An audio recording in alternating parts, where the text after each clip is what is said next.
नमस्कार प्रिय भक्तांनो, 3 दिवस सलग या मंत्राचे श्रवण केल्याने अनेक भक्तांचे परिवर्तन झाले आहे. काही लोक कोट्यावधींचे मालक झाले आहेत, तर काही लोक करोडपती झाले आहेत. होय माझ्या प्रिय भक्तांनो, तुम्ही हे बरोबर ऐकत आहात. आज त्यांच्याकडे कार, बंगला, नोकर चाकर, बँक बॅलन्स भरपूर प्रमाणामध्ये आहे आणि ते पाहिजे ते इच्छा पूर्ण करू शकतात. प्रिय भक्तांनो, हे मी व्यर्थ बोलत नाही आहे. आजपासून तुमचे सुद्धा नशीब बदलणार आहे. तुम्ही सुद्धा खूप पैशामध्ये खेळणार आहात. आपण इच्छित असल्यास मी तुम्हाला एकच सल्ला देईल. तुम्ही या लहान आणि महाचमत्कारिक मंत्राचा फक्त 3 दिवस मंत्राचा जप केल्याने तुम्हीही लाखो आणि करोडो रुपयामध्ये खेळू शकता. तुम्ही जर हा मंत्र तुमच्या मोबाईलवरती लावला तरीही चालेल.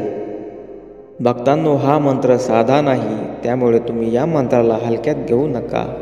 हा मंत्र एवढा शक्तिशाली आहे की सर्व भक्तांना तो करोडपती बनवण्याचे स्वप्न पूर्ण करतो.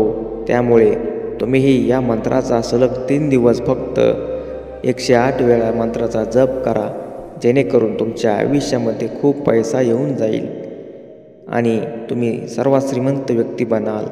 प्रिय भक्तांनो, आजच्या या कलियुगामध्ये कोणतीही गोष्ट सोपी नाही आणि प्रत्येक भक्ताला श्रीमंत बनवण्याचं काम हा महामंत्र करत असतो.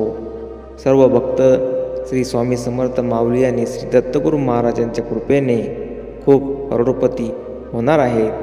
तुम्हालाही जर ही संधी गमावायची नसेल तर नक्कीच या व्हिडिओला लाईक करा आणि श्री स्वामी समर्थ माऊली कमेंट बॉक्समध्ये लिहायला विसरू नका. जर तुम्ही चॅनलवरती नवीन असाल तर नक्कीच आपल्या चॅनलला सबस्क्राईब करा, जेणेकरून श्री दत्तगुरू महाराजांचा मंत्र तुम्हाला ऐकायला मिळेल आणि तुम्ही श्री दत्तगुरू महाराजांचे भक्त व्हाल. प्रिय भक्तांनो, जर तुमच्या घरामध्ये कुठल्याही प्रकारच्या अडचणी असतील, बाधा येत असतील, घरामध्ये कुठलंही काम होत नसेल, तुमच्या घरामध्ये पैसा टिकत नसेल, तुम्ही खूप कर्जाच्या विळख्यात अडकला असाल, तर नक्कीच तुम्हाला हा मंत्र सर्व गोष्टीमधून बाहेर काढणार आहे. तुम्ही फक्त या मंत्राचा तुमच्या घरामध्ये किंवा तुमच्या मोबाईलमध्ये 108 वेळा हा मंत्र लावून सोडून द्या आणि मग बघा, तुमच्या घराची प्रगती कोणीही रोखू शकणार नाही. तुमच्या गावामध्ये, तुमच्या शहरामध्ये तुमचा हात धरायला कोणीही राहणार नाही. तुमच्या घरामध्ये खूप सारा पैसा येऊन तुमची आर्थिक परिस्थिती बदलल्याशिवाय राहणार नाही. तुम्ही कितीही गरीब असाल, तुमच्या घरामध्ये कितीही पैशाची अडचण असू दे, डोक्यावरती कितीही मोठं कर्ज असू दे, हा मंत्र त्या कर्जामधून, त्या सर्व गोष्टीमधून तुम्हाला बाहेर काढणार आहे. त्यामुळे प्रिय भक्तांनो, उशीर न करता तुम्ही या महामंत्राला नक्कीच ऐकायला विसरू नका. आणि जर तुम्ही या चॅनलवरती जर नवीन असाल तर सबस्क्राईब केल्याशिवाय राहू नका, कारण सबस्क्राईब केले तर तुम्हाला या मंत्राचा फायदा होईल. कारण श्री दत्तगुरू महाराजांचा हा मंत्र नक्कीच तुम्हाला महाशक्तिशाली बनवल्याशिवाय राहणार नाही. स्वामी भक्तांनो, जर आयुष्यामध्ये खूप संकटे येत असतील तर हा महामंत्र खूप चमत्कारिक ठरतो आणि प्रत्येक भक्तांचे रक्षण करतो.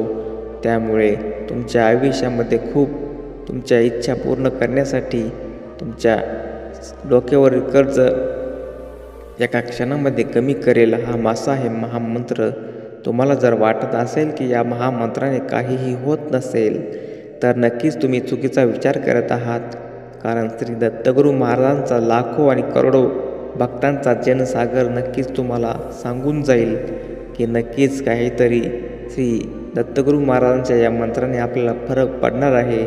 त्यामुळे हजारो आणि लाखो रुपये जरी तुमच्या आयुष्यामध्ये कमी पडत असतील तर करोडपती तुम्ही झाल्याशिवाय राहणार नाही.